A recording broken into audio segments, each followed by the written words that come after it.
СТО. Эти сидушки уже почистили, что-то там уже высохло. Вот этот вот CX7 был собран с этого донора. Вот считаю его движок какой-то, один из них. Лонжерон срезанный. Забрали два крыла, ну точнее крыло. Бампер здесь был хороший, капот. Не, вру, бампер был разбитый, капот отсюда сняли.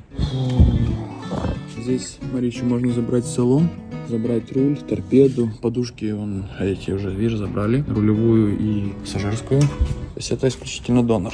Ударенный он был неплохо, то есть была разворочена, поэтому он стал донором.